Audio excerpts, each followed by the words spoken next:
আজকে আমি আপনাদের সঙ্গে সেন্সাসের সবথেকে গুরুত্বপূর্ণ বিষয় সেন্সাসের যে ম্যাপ সেটা আপনারা কি করে বানাবেন এবং সেন্সাসের ম্যাপ বানানোর জন্য যে সিম্বলগুলো আপনারা ইউজ করবেন, কিভাবে সিম্বল ইউজ করবেন, অর্থাৎ কাঁচা রাস্তার জন্য কিরকম সিম্বল ইউজ করবেন, পাকা রাস্তার জন্য কিরকম সিম্বল ইউজ করবেন, নদী বা নালা বা ক্যানেল বা পুকুরের জন্য কিরকম সিম্বল ইউজ করবেন, কাঁচা বাড়ি বা পাকা বাড়ির জন্য কিরকম সিম্বল ইউজ করবেন ইত্যাদি বিষয়ে আপনাদের সাথে বিস্তারিত আলোচনা করব। তো চলুন এই বিষয়ে জেনে নেওয়া যাক।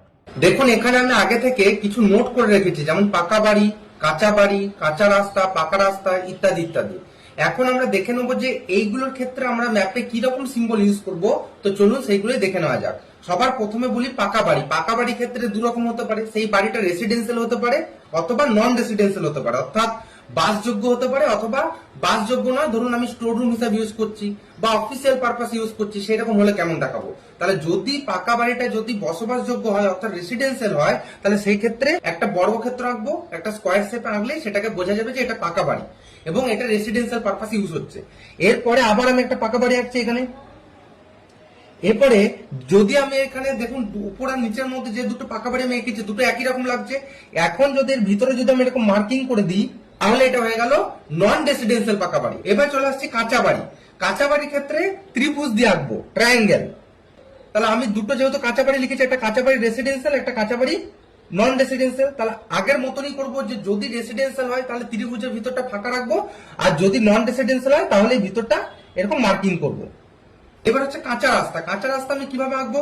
কাঁচা রাস্তা হচ্ছে এরকম ডট ডট, এরকম জাস্ট দাগ দিয়ে দুটো লেন আঁকবো, এরকম হচ্ছে কাঁচা রাস্তা।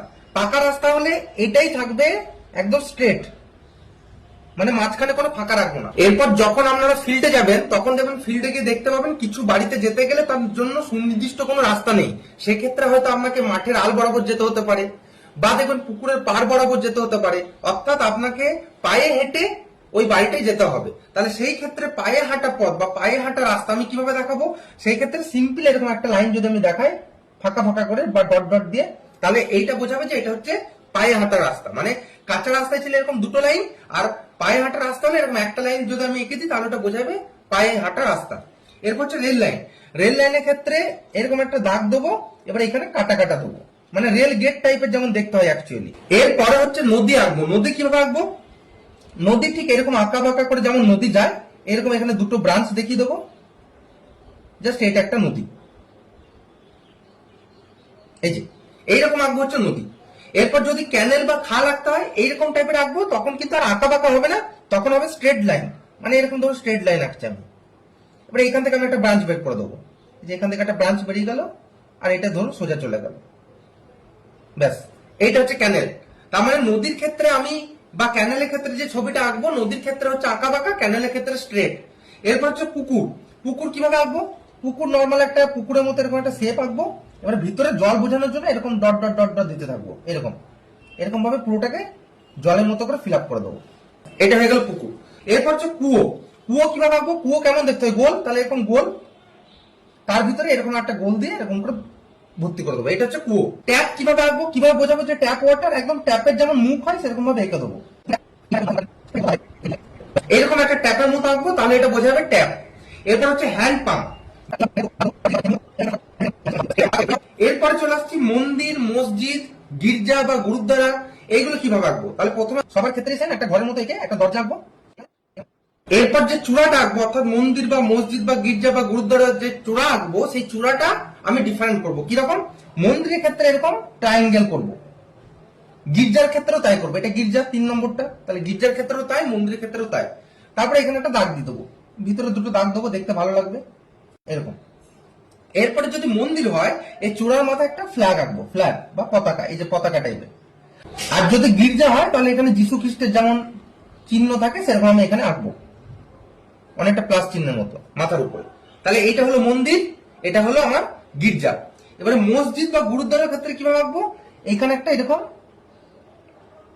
অর্ধ ডিম্বাকার আঁকবো, এখানেও তাই অর্ধবৃত্ত টাইপের এখানে আঁকবো। এরপর মসজিদের ক্ষেত্রে এই দেওয়ালের যে দাগ আছে, এই দাগ দুটো একটু উপরের দিকে তুলে দেবো, কিন্তু গুরুদ্বারের ক্ষেত্রে তোলার দরকার নেই, গুরুদ্বারের ক্ষেত্রে একদম অর্ধবৃত্তাকারই থাকবে। এতটা হলো। এরপর কি করবো? এরপর মসজিদের ক্ষেত্রে সিম্পল মাথায় একটা এরকম দাগ দেবো, তাহলে বোঝাবে এটা মসজিদ। আর গুরুদ্বারের ক্ষেত্রে এখানে একটা দাগ দিয়ে একটা গোল আঁকবো, এরকম সার্কেল দিয়ে নিচের দিকটা একটু মোটা করব, ব্যাস। এটা হচ্ছে গুরুদ্বারা। এরপর ধরুন আপনি যে এইচএলবি তে গেছেন, সেখানে স্কুল থাকতে পারে, ডিসপেন্সারি বা ডাক্তারখানা থাকতে পারে, পঞ্চায়েত ঘর থাকতে পারে, ডাকঘর থাকতে পারে। সেইগুলোকে আপনারা কিভাবে দেখাবেন? সেইগুলো দেখানোর জন্য প্রথমে এরকম স্কোয়ার বা বর্গক্ষেত্র এঁকে নেবেন।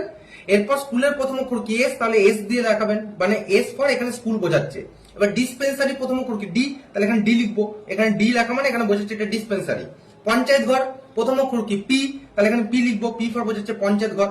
পিও, পিও মানে হচ্ছে পোস্ট অফিস, তাহলে এখানে পিও লেখা মানে বোঝাচ্ছে পোস্ট অফিস। এরপর লাস্ট যেটা বলবো এইচএলবি বাউন্ডারি, অর্থাৎ আপনি যে এইচএলবি তে সার্ভে করতে যাচ্ছেন তার বাউন্ডারিটা কিভাবে দেখাবেন। তার জন্য দেখুন প্রথমে একটা বড় লাইন এবং মোটা, তারপর একটা ছোট, আবার বড় আবার ছোট, আবার বড় আবার ছোট, জাস্ট এইভাবে একটা লাইন দেখাবেন। তাহলে এইটাই বোঝাবে যে এটা আপনার এইচএলবির বাউন্ডারি বা এইচএলবির সীমানা। এরপর আমরা দেখে নেবো কিভাবে ম্যাপ ড্র করার সময় বিল্ডিং নাম্বার বা সেন্সাস হাউস বোঝাবো। প্রথমে দেখুন আমি একটা এখানে পাকা বাড়ির সিম্বল দেখিয়েছিলাম এবং সেখানটা বলেছিলাম রেসিডেন্সিয়াল পাকা বাড়ি। তো এই ক্ষেত্রে ধরে নিলাম তার বিল্ডিং নাম্বার 1, তাহলে সেটা কিভাবে দেখাবো? এই পাকা বাড়ি যেখানে আমি সিম্বলটা এঁকেছি তার ভিতরে লিখে দেবো 1, তার মানে বোঝা গেল বিল্ডিং নাম্বার হচ্ছে 1। এরপর ধরুন এখানে দুটো সেন্সাস হাউস আছে, কিভাবে বোঝাবো? ঠিক তার নিচে ব্র্যাকেটে লিখবো 2, তার মানে এটা বোঝাচ্ছে এর বিল্ডিং নাম্বার হচ্ছে 1 আর সেন্সাস হাউস এর মধ্যে কটা আছে? দুটো।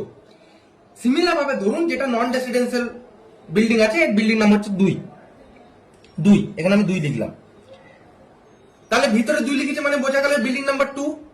এরপর ধরে নিলাম এখানে সেন্সাস হাউস একটাই, তাহলে কি ব্র্যাকেটে আর 1 লিখবো? না, যদি সেন্সাস হাউস একটাই হয় তাহলে সেই ক্ষেত্রে ব্র্যাকেটে আর কিছু লেখার দরকার নেই। কিছু না লেখা মানে আমাকে বুঝে যেতে হবে যে ওখানে সেন্সাস হাউস হচ্ছে একটা। এরপর ধরুন একটা কাঁচা বাড়ি, তার বিল্ডিং নাম্বার ধরুন 3, তাহলে আমি ভিতরে লিখলাম 3। এইখানে ধরুন 4টে সেন্সাস হাউস আছে, তাহলে ব্র্যাকেটে এখানে নিচে কত লিখবো? 4। যদি এখানে কোনো সেন্সাস হাউস না থাকতো তাহলে কত লিখতাম? তাহলে কিছুই লিখতাম না। কিছু না লেখা মানে বোঝাবে সেন্সাস হাউস কটা? একটা। তাহলে আশা করি এই জায়গাটা বুঝতে পারলেন যে আপনারা বিল্ডিং নাম্বার এবং সেন্সাস হাউস কিভাবে ম্যাপের মধ্যে দেখাবেন। তাহলে এর পরবর্তী ভিডিওতে আমি আপনাদের সাথে ম্যাপ কিভাবে আঁকবেন সেই বিষয়ে বিস্তারিত আলোচনা করব।